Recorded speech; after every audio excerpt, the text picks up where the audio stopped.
Voltamos? Já estamos de volta com o seu estilo de vida, então. A gente estava aqui terminando de ajeitar a nossa entrevistada, a nossa próxima entrevistada desse bloco, mas antes da gente começar a conversar com ela, ainda sobre educação sexual, eu quero te dizer mais uma vez que você pode continuar enviando a sua participação.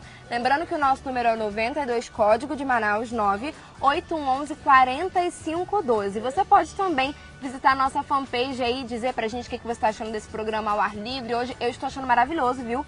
Que aqui tá bem fresquinho, tava bem quente quando a gente chegou, mas agora tá mais fresquinho. E aí tá uma delícia a gente fazer esse programa diferente, porque às vezes é bom a gente sair da rotina. Mas a nossa entrevistada da vez é a Delta Segadilha, ela faz parte da Secretaria de Educação e ela vai conversar um pouquinho com a gente também sobre a saúde dentro do Amazonas, né? Bom dia. Bom dia, Isabelle. É um prazer enorme, né?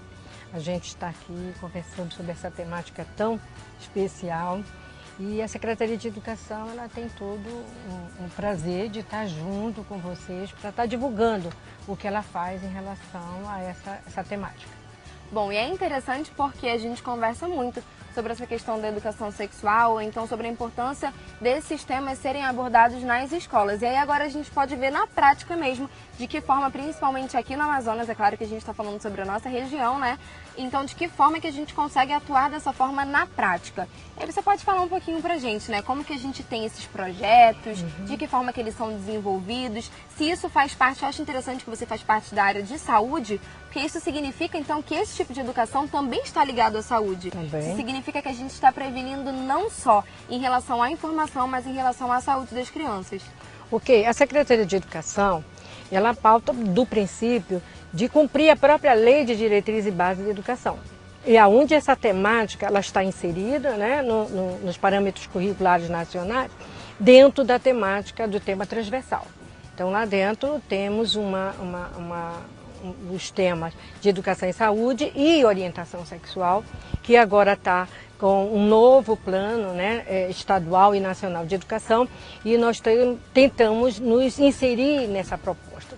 Mas, além disto, né, além da formação desses alunos que precisam também, a secretaria, a escola tem que contribuir com a família na continuidade dessas informações desses alunos, né, desde da sua idade menor, a partir do momento que ele entra na escola, a escola também tem que contribuir com a família para estar formando esses meninos com uma consciência, claro, do que é e por que a gente tem que saber dessa sexualidade. Então a Secretaria ela vem desenvolvendo alguns projetos em relação à própria formação dos professores, né, a partir do momento que eles precisam também conhecer essa questão, essa temática, para que eles possam também desenvolver, né, de uma forma assim, bastante criativa e perceptiva essa formação que esses alunos trazem da casa, para que eles possam dar continuidade, né? A gente sabe que não é fácil trabalhar essa sexualidade, tanto na área de educação como na área da saúde, mas a gente vai por esse viés e, além de mais, segue mais ainda na formação também dos alunos multiplicadores, onde nós temos vários projetos em parceria com os órgãos da saúde, com órgãos internacionais, para que a gente possa estar conferindo a esses alunos, que são alunos jovens e multiplicadores, para que eles também levem isso para dentro da escola, para o meio da sua comunidade, onde ele está inserida, e para a própria família. Porque às vezes a família também ela tem essa necessidade dessa formação. E aí eu vejo aí a escola como um meio capaz de estar desenvolvendo e dando essa continuidade, tanto para o alunado como para a própria família dentro desse contexto. E aí é interessante também você trazer essa questão de formar as pessoas para isso, né? De capacitar as pessoas para isso, porque isso significa também que a gente não deve fazer esse tipo de educação, que a gente não deve fazer esse tipo de ensino de qualquer forma. Claro. Não é de qualquer maneira. Então, quer dizer, essa conversa que você precisa ter com essa criança sobre sexualidade não é assim, olha, meu filho, sente aqui, vamos conversar, porque existe uma coisa chamada sexo, outra coisa chamada pênis. Não é bem assim, né? que a coisa acontece. Existe toda uma situação, e você trouxe pra gente a LDB também, que é interessante porque existe sim um caminho que precisa ser traçado e existem, digamos que, não acredito que sejam regras, mas existem princípios talvez, né, que precisam ser seguidos para que essa criança receba essa informação de uma forma que não agrida o próprio intelecto e nem muito menos a formação dessa criança como um todo. Isso são parâmetros, né? A própria lei, ela coloca esses parâmetros e as escolas tentam abordar esses parâmetros. Ela segue alguns parâmetros. E com certeza a escola vai fazer isso a partir do momento que ela se sinta também com necessidade, que ela já está observando que aquele aluno já está trazendo uma carga de conhecimento e que às vezes o conhecimento não é um conhecimento correto. E aí o que ela faz? Ela abre para formar, né? A gente orienta como que deve fazer. E aí ela deve ter todo esse preparo na própria formação dela, na acadêmica, eles têm, mas quando chega na escola, não é como ele aprendeu lá na academia, é diferente, onde ele vai ter ali uma sala com muitos alunos e que esses alunos trazem algumas cargas negativas dessa sexualidade que ela precisa estar enfrentando e abordando. Agora, nunca se deixa de falar isso sem avisar a família, né? Que a escola vai trabalhar essa temática, porque você sabe que a nossa formação judaica cristã, ela vem de uma educação que aborda essa questão de uma forma bastante negativa, como culpa, né? Ela traz essa abordagem da culpa, da ignorância, do próprio tabu. Então nós precisamos enfrentar tudo isso de uma maneira correta, de uma maneira pensada e tendo uma formação para isso. Porque as crianças, a sexualidade, ela não deixa, ela entra na escola, ela deixa a sexualidade fora. Ela vem com toda a carga da sexualidade dela para a continuidade da família dela, que é a escola. Então ela traz de tudo. E aí a escola tem que estar preparada para estar abordando essas questões. É fundamental. E principalmente hoje, né? Que a gente sabe que toda essa abordagem da educação sexual, ela surge no momento ainda que havia uma necessidade pelo boom do número de pessoas que morriam de HIV, né, das meninas que estavam grávidas dentro da escola, um grande número, e houve essa necessidade dessa abordagem maior dentro da escola, se preparar o seu corpo técnico para abordar essa questão dentro da escola. Até porque é interessante essa questão que você trouxe sobre as famílias, né, sobre o contexto social, porque isso importa muito quando a gente fala sobre a bagagem que essa criança traz. Ou seja, muitas crianças têm um contato com o próprio sexo, não com a sexualidade em si, mas com o próprio sexo e aí da forma erotizada mesmo, como a psicóloga trouxe pra gente no primeiro bloco, desde muito cedo. Porque, por exemplo, dependendo do contexto em que essa criança está inserida, ela dorme no mesmo quarto que os pais. Ou se ela não dorme no mesmo quarto que os pais, às vezes o quarto não tem porta, tem só aquele pano que funciona como uma divisória, enfim. E essa criança tem contato com muitas coisas que ou não deveria desde muito cedo, ou então que se não for bem explicado, justo, eu acho que é isso que aí a gente, né, acaba entrando naquela questão. Ela dentro da sala de aula tem práticas que outras crianças da idade dela não têm, e aí a professora fica se perguntando, meu Deus, por que essa criança é tão diferente? E como você disse, por causa das nossas raízes históricas, muitas vezes o mais fácil é isolar essa criança, colocá-la como errada no meio de todo mundo e não explicar essa situação para ninguém. Justo, e bem provável que essa criança que não foi bem orientada dentro do seio familiar, ela traz essa carga para dentro da escola, muitas vezes de uma maneira violenta, né? Na questão das brincadeiras eróticas, na questão de pichamentos dentro dos banheiros, né? E dos acessos mesmo que eles têm, o que ele aprendeu lá fora, ele traz para a escola.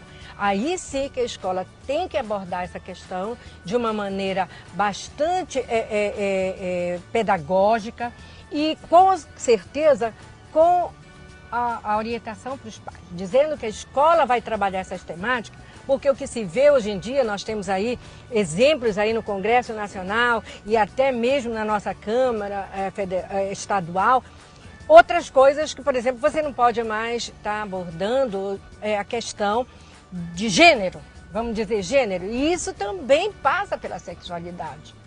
Entendeu? Então nós precisamos discutir mais isso, precisamos abordar com mais segurança para que ele não transforme esses conhecimentos que até a escola já desenvolve numa coisa que seja proibida, né? Voltaremos ao quê? De novo a nossa questão judaica cristã, que pegava essa educação sexual e dizia que era feio, que tinha muito tabu, que é uma ignorância, que a escola tem que aprender. Tem que ensinar só os conteúdos programáticos? Não. A sexualidade, ela pode estar dentro da escola, dentro desses próprios conteúdos. Nós não queremos também colocar a escola como uma disciplina sobre orientação sexual, sobre educação sexual. Nós queremos que esses temas sejam abordados no dia a dia de todas as disciplinas, porque todos os professores são capazes de desenvolver. Para isso que eu vejo, para que a gente possa cobrar isso dos nossos professores, nós temos que dar alguma coisa em troca, né? Nós formamos, orientamos e depois nós vamos ver como é que está sendo feito isso dentro da escola. Até porque a própria LDB traz pra gente que nós precisamos proporcionar experiências para as crianças, né? E aí dentro dessas experiências, se a gente só dá aqueles conteúdos programáticos mesmo, os conteúdos específicos, enfim, você ensina biologia e o corpo humano também faz parte da biologia, né? O corpo humano também faz parte desse processo todo. E por que você não deve ensinar isso? Então, quer dizer, existem muitos tabus e é por isso que a gente ouve muito na faculdade sobre desconstruir, né? Nós precisamos desconstruir para construir novamente. Quebrar esses paradigmas. Exatamente. Né? E dentro da escola, vale salientar, essa questão de não ser, eu vejo assim, pela minha visão, eu já tenho muito tempo na área de educação, principalmente na área de educação em saúde, a gente já vê que as próprias escolas, elas já aceitam isso. Os próprios professores, é que nós temos assim uma certa resistência, mas é por falta realmente do conhecimento.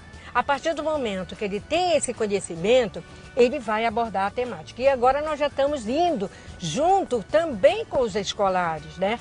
Nós estamos formando alunos multiplicadores dentro das escolas em parceria. Por exemplo, nós temos um programa agora junto com a Unicef, onde nós temos a formação desses alunos multiplicadores, onde eles têm uma formação sobre essa questão também das DSTs, HIV, da sexualidade, a questão, tudo isso está envolvendo a sexualidade, para que eles possam também estar levando isso para outros jovens. Então nós temos que ver os dois vias, tanto a parte programática como a não programática, que é feita através desses programas que a gente está desenvolvendo dentro da escola.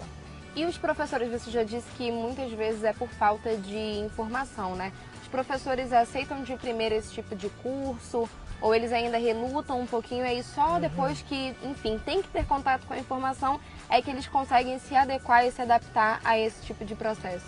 Eu vejo assim, que dentro da própria escola, eles têm aquelas pessoas que ainda têm tabu, ainda têm preconceito, e aí com esses é difícil, mas a sua grande maioria, ela já aceita, ela já sabe o que ela tem que fazer, até porque nós não podemos nos desvincular do mundo global aí. Está tudo aí, a flor da pele, está tudo aí, né, todo mundo discutindo, e a escola não pode se eximir disso. A escola, enquanto pessoas técnicas estão lá dentro, e os próprios professores. Então, eles já têm essa visão. Então, o que falta é realmente quebrar esses paradigmas dessas pessoas, esse conhecimento dessas pessoas que ainda estão dessa forma e ver de outra forma dentro da escola sendo trabalhada em outras disciplinas com os outros professores que ainda já estão com essa questão bem aberta dentro da sua consciência, que ele precisa realmente fazer isso. Bom, ainda assim, mesmo que a gente precise quebrar os paradigmas, mesmo que essa nova, digamos que esse novo método, né, precisa ser colocado dentro da sala de aula, por mais que essas novas questões precisem ser inseridas, ainda existe a liberdade dos próprios pais, daquilo que os seus filhos devem aprender, daquilo que eles não devem aprender e de como que isso deve ser orientado, né? E aí se o pai, por exemplo, vai contra, não adianta, ele já recebeu todas as informações, ele já entende o que isso significa, mas ele ainda não concorda com isso e ele prefere que o seu filho tenha um contato diferente ou prefere que o aprendizado sobre isso seja diferente do que essa escola está ensinando. De que forma que a gente consegue resolver essas diferenças? A partir do momento que os pais procuram a escola, eles têm que procurar saber qual é a sua diretriz, qual é o desenvolvimento que aquela escola vai ter. Ela precisa conhecer qual é o projeto político-pedagógico da escola. E aí sim ela vai dizer se ela quer ou não quer. Mas a partir do momento que a escola dá oportunidade para o pai, e certo tempo nós dizíamos para eles que cada escola tem um regimento. E nós pedíamos para eles colocarem dentro desse regimento o que a escola ia desenvolver em relação a essa parte da educação sexual, da orientação. Eles dizendo ali naquele momento, o pai procurando a escola, ele assina esse documento, né? E ele sabe que a escola vai desenvolver. A partir do momento que ele assina, ele está consentindo que aquela escola desenvolva aquela proposta. E nós já fizemos uma campanha, já dentro das escolas ali do centro, do ensino médio, onde nós tínhamos esse projeto lá, que eles colocassem tudo que eles iam fazer em relação a essa questão dentro do regimento e baseado em quê? Porque nós temos a Lei de Diretrizes Básicas da Educação, nós temos a própria Constituição Federal que ampara, nós temos o ECA ampara e também o Estatuto da Juventude ampara. Então nós não estamos fazendo nada mais do que se baseando em marcos legais. E que nós não podemos extrapolar o que não é legal, mas o que é legal nós podemos desenvolver. Então a família que procure ver no regimento o que a escola vai desenvolver, para ela depois não dizer não, eu não quero, porque lá vai ser tratado aquilo que ela assinou. Ela consentiu quando ela matriculou seu filho, dizendo que lá ia ter essas diretrizes, esses programas e parará. Então ele precisa observar isso para depois não dizer não. Começar a chegar na imprensa, né, falando que a escola está desenvolvendo, está estimulando sexualmente essas crianças. Não, a escola não faz isso, ela educa, ela orienta de uma forma pedagógica. E isso baseado em todas essas leis que eu citei. Então ela não está fazendo mais do que a sua obrigação. Porque a escola não pode se eximir do que está acontecendo fora. O menino traz a sexualidade para dentro da escola, ele não deixa da porta da escola. E aí nós precisamos investir dessa forma. Bom, muito obrigada pela sua participação. Okay. E que bom que agora nós temos, digamos que, uma orientação multidisciplinar, né? Porque isso é muito interessante. Não adianta só o psicólogo, não adianta só os pais, a família, a escola tem que estar presente também e também não adianta só a escola. Um precisa complementar o outro. E a família é fundamental nesse processo e o professor bem orientado. Porque ele precisa estar bem orientado para poder desenvolver essa orientação junto ao nosso alunado. E a gente quer com isso diminuir o quê? A evasão, a repetência, né? Porque a gente sabe que dentro dessa sexualidade, quando ela não é bem orientada, vem tudo isso. Vem o HIV, vem a AIDS, vem a hepatite, que são doenças sexualmente transmissíveis. E que eles precisam também ter esse conhecimento. Então, para evitar essa grande evasão que nós temos ainda, é grande? Se a gente for colocar na balança, e muitas vezes causadas por isso. A menina que engravida e que sai da escola, que fica com vergonha, que não tem... Então a escola tem que estar preparada para acolher essa pessoa, para acolher essa adolescente, para acolher essa aluna e dizer, bom, você vai, mas você tem direito, porque ela tem direito. Mesmo na gravidez, ela ter aula em sua casa, né? E buscar esse conhecimento. Então tudo isto está dentro já da lei. E aí a gente tem que buscar isso. Então as famílias precisam ter esse conhecimento. Muito obrigada mais uma vez. De nada, bom dia a todos. E aí, obrigada também pela oportunidade da Secretaria também mostrar, né, o que a gente vem orientando nossos professores e os nossos alunos em relação a essa sexualidade. Tão falada, né, tão polêmica, né? Tão polêmica, mas eu acho que nós já avançamos bastante dessa questão dentro das nossas escolas.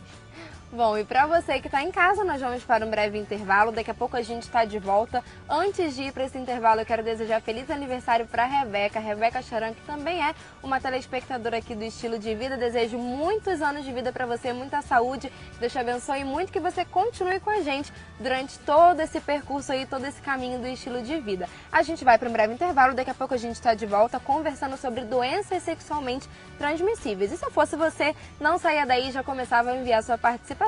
Eu volto já.